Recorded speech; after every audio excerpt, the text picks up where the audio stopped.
আমি মহান সত্য আল্লাহ রাব্বুল আলামিন যাদেরকে ধন দিয়েছি, মাল দিয়েছি, সমাজ ওই সমস্ত মানুষেরা তারা তাদের সম্পদ থেকে, ধন থেকে, মাল থেকে, টাকা থেকে, পয়সা থেকে তারা যদি আমার রাস্তায় দান করে, তারা যদি আমার রাস্তায় খরচ করে, তাদের উদাহরণ উপমা দৃষ্টান্ত হলো ঠিক সেরকম।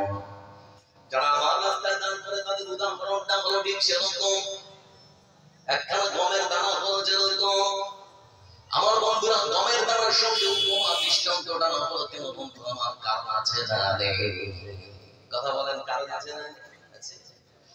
যারা কৃষক বন্ধু আমার কৃষি কাজ যারা করেন, লক্ষ্য করে দেখবেন একজন কৃষক যখন তার গমের বীজটা সুন্দর করে একটা জমিটার মধ্যে, উর্বর জমিটার মধ্যে ফেলে দেন, একটা গমের বীজ থেকে 5টা 7টা 10টা পর্যন্ত গাছ হয় না? কথা বলা হয় না?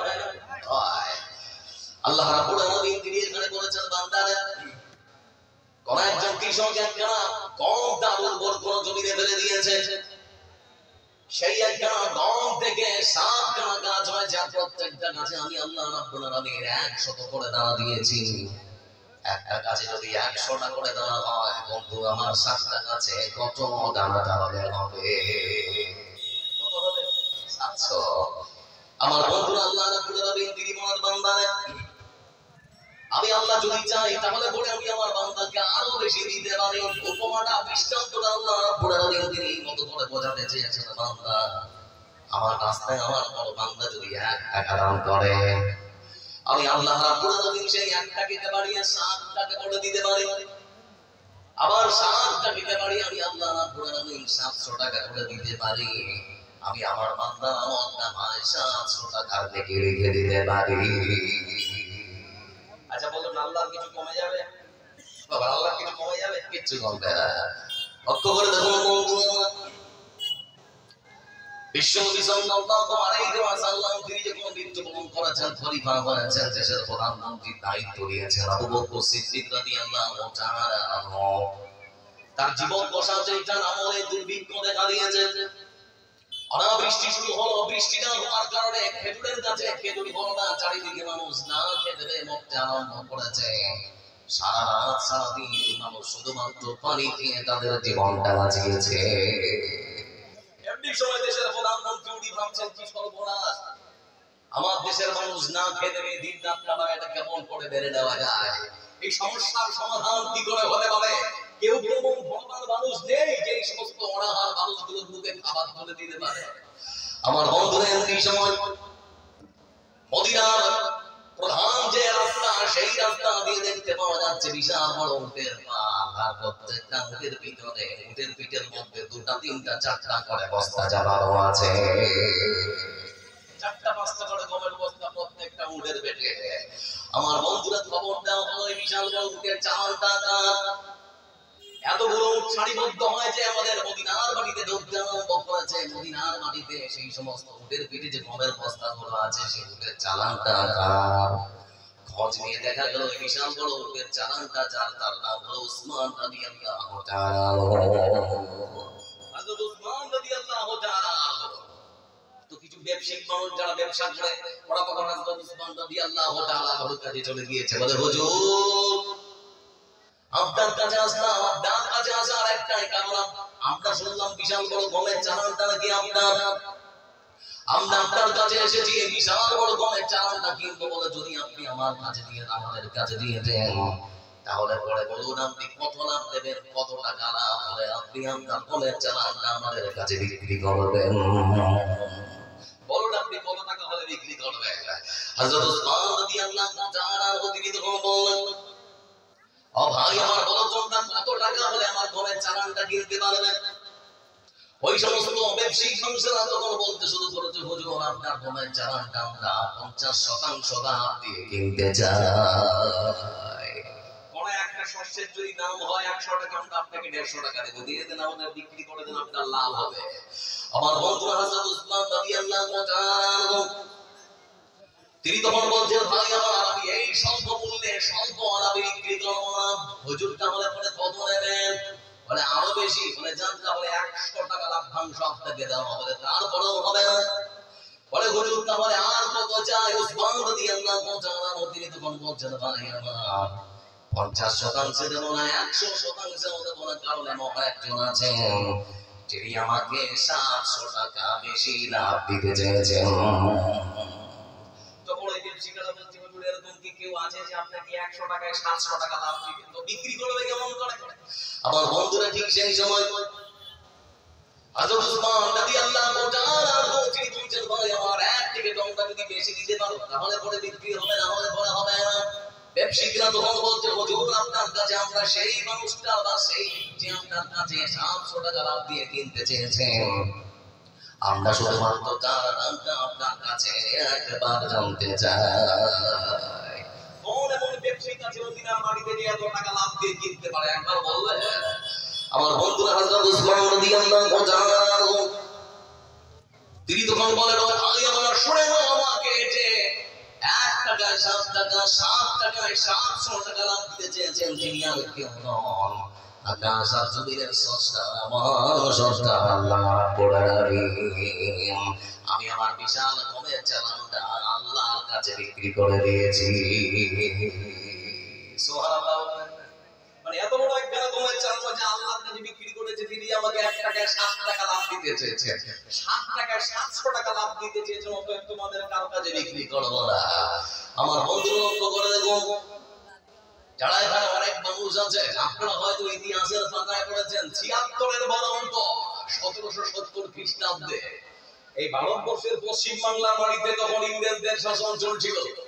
ঠিক সেই সময় 1/3 মানুষ তারা অনাহারে মৃত্যুবরণ করেছে, যারা লেখাপড়া করেছেন ইতিহাস নিয়ে তারা জানেন ৭৬-এর বলন্ত 1/3 মানুষ অনাহারে না খেতে পেয়ে তারা মৃত্যুবরণ করেছে। ঠিক সেই সময় আমাদের পশ্চিম বাংলা হুগলি জেলার একজন হাজী সাহেব হাজী মোহাম্মদ নসির, তিনি শুধুমাত্র পশ্চিম বাংলা বিহার এবং বাংলাদেশের বেশ কিছু অংশের মানুষকে খাওয়ানোর জন্য তার সম্পদ থেকে তিনি একটা হোটেল খুলেছিলেন যার নাম জনতার রান্নাঘর। জনতার রান্নাঘর, তিনি ফ্রিতে সেখানে মানুষদেরকে খাবার দিতেন। এক সময় তার যে পিএ তিনি বলছিলেন যে হাজী সাহেব এই মতো করে যদি আপনি মানুষদেরকে খাওয়াতেই থাকেন তাহলে আপনার এই ভান্ডার খালি হতে আর সময় বেশি দিন লাগবে না। ঠিক সেই সময় তিনি উদ্ধৃতি দিয়ে বলেছিলেন ভাই আমার যে ধন সম্পদ আল্লাহ রাব্বুল আলামিন দিয়েছে, আমার ধন সম্পদ আমার কাছে গচ্ছিত থাকবে, চোখের সামনে মানুষ না খেতে পেয়ে মরে যাবে। আমি মনে করি এই সম্পদের উপরে আল্লাহর রহমত আল্লাহর গজব দরকার নেই এমন সম্পদের। এরকম কোন মানুষ নেই। দেখতে পাচ্ছেন আনন্দগঞ্জ শুক্রবারে এখানে একটা বালিকা একটা মহিলা মাদ্রাসা করা হচ্ছে, মানে খুব একটা ভালো উদ্যোগ দেওয়া হচ্ছে। আমার বন্ধুরা আপনারা প্রস্তুতি নিন, আপনাদেরকে যে কথা যে ভাষা আজকে আপনাদের সামনে বোঝাতে যাচ্ছে মহান সত্তা আল্লাহ রাব্বুল আলামিন তিনি বলেন। আসসালামু আলাইকুম। রাত অনেক হয়েছে, আমাদের খাওয়ার ব্যবস্থা এখনো আছে। ডেলিকেটটা এখন একটু কমিয়ে দেওয়া হচ্ছে, পরিমাণ 100 টাকা। জিনাজার খাওয়ার ইচ্ছুক খেতে পারেন, 100 টাকা ডেলিকেট। যাওয়ার খাওয়ার ইচ্ছা আছে আপনারা যে খেতে পারেন। আল্লাহ রাব্বুল আলামিন তিনি বলেন লাউ তানালুল বিররা হাত্তা তুনফিকু মিম্মা তুহিব্বুন ওয়া লা তুনফিকু মিন শাইইন ফাইন্নাল্লাহা বিহি আলীম। আল্লাহ রাব্বুল আলামিন তিনি বলেন বান্দারে অসংখ্য গ্রামের মানুষেরা শুনে নাও যে মহান সত্তা আল্লাহ রাব্বুল আলামিন আপনাদের ধন দিয়েছেন, মাল দিয়েছেন। আপনারা আপনাদের সম্পদ থেকে, ধন থেকে, মাল থেকে, টাকা পয়সা থেকে যে সম্পদ আপনার কাছে সব থেকে বেশি প্রিয়, যে সম্পদ আপনার কাছে সব থেকে প্রিয়, সব থেকে পছন্দের, আল্লাহ রাব্বুল আলামিন তিনি বলেছেন বান্দা তোমাদের সব থেকে প্রিয় সম্পদ আমার রাস্তায় যতক্ষণ পর্যন্ত দান করবে না ততক্ষণ পর্যন্ত তোমরা নেকি পাবে না। মানুষের সব থেকে যেটা পছন্দের সেই সম্পদ দান করতে হবে।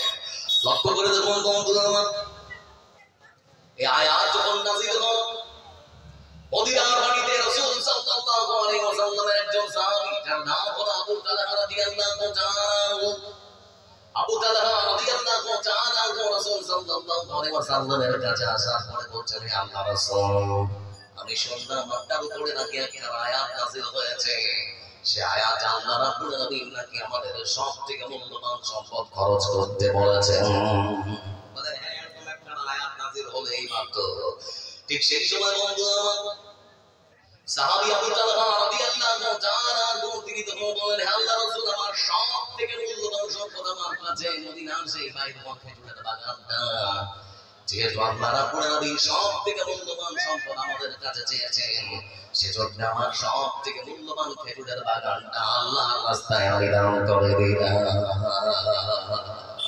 যারা বসে আছেন আজকে আপনাদের কাছ থেকে আপনাদের এক বিঘা সম্পত্তি চাইতে, আজকে ওরকম একটা বড় খেজুরের বাগান থেকে খেজুরের বাগান চাওয়া হবে না। বন্ধুরা আমার আজকে আপনাদের সম্পদ থেকে অল্প অল্প করে কিছু করে দেবেন যাতে করে এই মাদ্রাসাটা ঠিকমতো চলতে পারে। লক্ষ্য করে দেখুন বন্ধুরা আমার, এই পৃথিবীর বুকে মানুষ অনেক ব্যবসা করে, যে কোনো ব্যবসায় করুন না বন্ধু আমার, প্রত্যেকটা ব্যবসাতে লাভ আছে লোকসানও আছে, এরকম সম্ভাবনা আছে না নেই? কিন্তু মহান সত্য আল্লাহ রাব্বুল আলামিন তিনি বলেছেন বান্দা আমার কোন বান্দা আমার সঙ্গে যদি ব্যবসা করে তাহলে সেই যেন জেনে নেয় আমার সঙ্গে ব্যবসা করলে সেই ব্যবসাতে লাভ ছাড়া কখনো কোনো ক্ষতি হবে না। কি সেই ব্যবসা? আল্লাহ কোরআনে কারীমের মধ্যে সুন্দর করে বলছেন, আল্লাহ রাব্বুল আলামিন তিনি সুন্দর করে বলেন ইন্নাল্লাহা আশতারা মিনাল মুমিনিনা আনফুসাহুম ওয়া আমওয়ালাহুম বিআন্না লাহুমুল জান্নাহ। আল্লাহ রাব্বুল আলামিন তিনি বলেন নিশ্চয়ই আমি আমার বান্দার কাছ থেকে তার সবথেকে মূল্যবান জীবনখানা কিনে নিয়েছি, সবথেকে মূল্যবান জীবনখানা কিনে নিয়েছি। আর আমি আমার বান্দা তার সবথেকে যেটা ভালো সম্পদ সেটাকে আমি ক্রয় করে নিয়েছি, তার ধন বা সবকিছুকে ক্রয় করে নিয়েছি। এই পৃথিবীর বুকে আমার কোনো বান্দা তাদের ধন সম্পদ দিয়ে আমার দিনকে যদি সাহায্য করতে পারে আর তারা তাদের জীবনখানা দিয়ে আমার দিনকে যদি তারা সহযোগিতা করতে পারে তাহলে তারা যেন শুনে নেয় আমি আল্লাহ রাব্বুল আলামিন এর বিনিময়ে যেটা ব্যবসা করবো সেটা আর কিছু নয়, বরং আমি আমার বান্দাকে আমার পক্ষ থেকে জান্নাতের ব্যবস্থা করে দিব। আপনি আপনার সম্পদ আল্লাহর রাস্তায় খরচ করুন দিন, বিনিময়ে আল্লাহ বলছেন আমি আমার বান্দাকে আমার পক্ষ থেকে জান্নাত খানা দিয়ে দেব।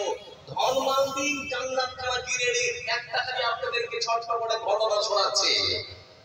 রাসূল সাল্লাল্লাহু আলাইহি ওয়াসাল্লামের জীবন দশায় একজন এতিম বাচ্চা, তার একটা খেজুরের ছোট বাগান ছিল।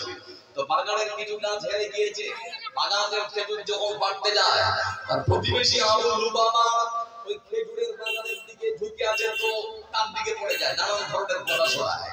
তো ওকে বললো যে ভাই তোমার একটা খেজুরের গাছ যেটা ফাঁকা হয়ে আছে ওটা আমাকে দিয়ে দাও না, তাহলে পরে আমি একটু সোজা করে বেড়াটা দিতে পারি। মানে বেড়া বসাচ্ছে তো একটা খেজুরের গাছ এরকম করে ফাঁকা হয়ে আছে, বেড়াটা ঠিক হচ্ছে না। তো বলছে ভাই ওই খেজুরের গাছটা আমাকে দিয়ে দাও, তাহলে আমি বেড়াটা সুন্দর করে দিয়ে দিতে পারি। কিন্তু বেড়াটা দিতে সে কোনো মতোই রাজি হচ্ছে না। এবার সমস্যার সমাধান করার জন্য সেই এতিম বাচ্চা চলে গেছে রাসূল সাল্লাল্লাহু আলাইহি ওয়াসাল্লামের দরবারে, গিয়ে তখন বলছে হুজুর আপনার কাছে এসেছি, একটা সমস্যা হয়েছে, সমাধান করে দিতে হবে। কিসের সমস্যা? মানে আমি আমার খেজুরের বাগানটা সুন্দর করে ঘেরা দিচ্ছি না, কিন্তু আমি আমার প্রতিবেশী আবু বাবার একটা খেজুরের গাছ এমন ভাবে পড়েছে যে আমি আমার খেজুরের বাগানটা ঘেরা দিতে পারলাম না। আমি অনেক কিছু করে বললাম তার খেজুরের গাছটা যেন আমাকে দেওয়া হয়, কিন্তু তাকে আমি রাজি করতে পারলাম না। অনেক কিছু করে বলে বোঝাবার চেষ্টা করেছি, কিন্তু তারপর বোঝাতে পারলাম না। আল্লাহ রাসূল আপনি যদি আমার হয় তাকে একটু বুঝিয়ে বলেন, আমার বিশ্বাস আমার কথা ফেলতে পেরেছে, কিন্তু আপনার কথা কখনো ফেলতে পারবে না। আল্লাহ রাসূল একটু বলবেন, আমার হয়ে একটু বলবেন। তো বলে ঠিক আছে, ওকে ডাক করা। আবু লুবাবা রাদিয়াল্লাহু তাআলা রাসূলুল্লাহ সাল্লাল্লাহু আলাইহি ওয়াসাল্লামের কাছে যখন এসেছে, আল্লাহ রাব্বুল আলামিন রাসূল তিনি বলতেন আবু লুবাবা রে তোমার ওই একটা খেজুরের গাছের জন্য এতিম বাচ্চাটা তার খেজুরের বাগানে বেড়া দিতে পারছে না, অতএব তোমার ওই একটা খেজুরের গাছ এতিম বাচ্চার হাতে তুলে দাও। সে তখন বলছে হে আল্লাহর রাসূল গাছ আমার, আমি কোনো মতেই দিতে রাজি নই। তারপরে বিশ্বনবী সাল্লাল্লাহু আলাইহি ওয়াসাল্লাম তিনি তখন বলছেন ও ভাই আমার তাহলে পরে শুনে নাও, ওটা যদি এমনিতে না দাও তাহলে পরে বলো কত টাকা তুমি নেবে, কত টাকা হলে পরে তুমি বিক্রি করবে, বলো তোমাকে টাকা দিয়ে তারপরে তোমার কাছ থেকে ওই খেজুরের গাছটা নেওয়া হবে। তারপর আবু বাবা বলেন হে আল্লাহর রাসূল আমার গাছ আমারই থাকবে, এমনিতেও দেবো না, টাকা তো কখনো বিক্রি করবো না। বলবে আপনার কিছু বলার নেই।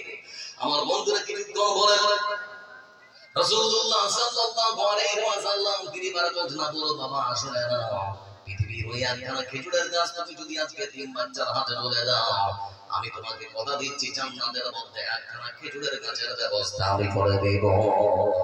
ধীরে ধীরে ওই একটা খেজুরের গাছ তুমি পৃথিবীতে দাও জান্নাতে তোমার একটা খেজুরের গাছের ব্যবস্থা করে দেব। তারপর বন্ধু আমার আবু বকর রাদিয়াল্লাহু তাআলা তিনি কোন মতে রাজি হলেন না, দিতে রাজি হলেন না। শেষ মুহূর্ত পর্যন্ত তিনি বললেন হে আল্লাহর রাসূল আমার গাছ আমার কাছে বিক্রি দেব না, টাকা দিয়েও বিক্রি করব না, আর আমার গাছ জান্নাতের খেজুরের গাছের সঙ্গে আমি বদল করব না। আর কি বলবে আর তো কিছু বলার নেই। এখানে খলিস না আমার বন্ধুরা সেই লোকটা সেই স্বামী সেখান থেকে উঠে চলে গেল। পাশেই বসে একজন সাহাবী যার নাম হলো বন্ধু আমার আবু দারদা রাদিয়াল্লাহু তাআলা তিনি সেখানে বসেছিলেন। আল্লাহর রাসূলকে ডাক দিলেন বললেন হে আল্লাহর রাসূল আপনার কাছে আমার একটা প্রশ্ন করে কি বলে আপনি তো এত করে বললেন আপনার কথায় রাজি হলো না, আমি কি একটু চেষ্টা করে দেখবো যদি আমার কথা শুনে নেয় একটা কি চেষ্টা করে দেখবো। আমার বন্ধুরা বিশ্বনবী সাল্লাল্লাহু আলাইহি ওয়াসাল্লাম তিনি তখন বললেন যাও।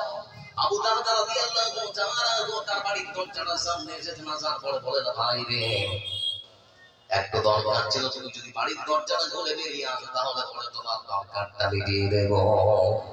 একটু দরকার আছে ভাই একটু আসা যাবে। আমার বন্ধুরা বাড়ির ভেতর থেকে আবু বাবা তিনি বলছেন ভাই আমার ওই খেজুরের গাছ নিয়ে যদি কোনো কথা বলো তাহলে পরে দরজা খোলা হবে না। কিন্তু আবু দারদা রাদিয়াল্লাহু তাআলা তিনি বলছেন না না খেজুরের গাছ নিয়ে কোনো কথা হবে না, তুমি একটু আসো। যেই বেরিয়েছে বের হওয়ার পরে তিনি তখন বলছেন ভাই আমার তোমার সঙ্গে একটা ব্যবসা করবো, আমার সঙ্গে করবো বলে সেটা কি বলে অন্য কোনো কথা নয় খেজুরের গাছটা লাগবে তোমাকে দিতেই হবে। ঠিক সেই সময় আবু দারদা রাদিয়াল্লাহু তাআলা তিনি বলছেন ভাই আমার তোমাকে দিতেই হবে বলে না দিব না আমি তো বলেই এসেছি তারপরেও তুমি এসেছো তো তোমার ঠিক আছে বলে ভাই আমার তুমি বলো কত টাকা লাগবে বলে টাকা দিয়েও দেবো না।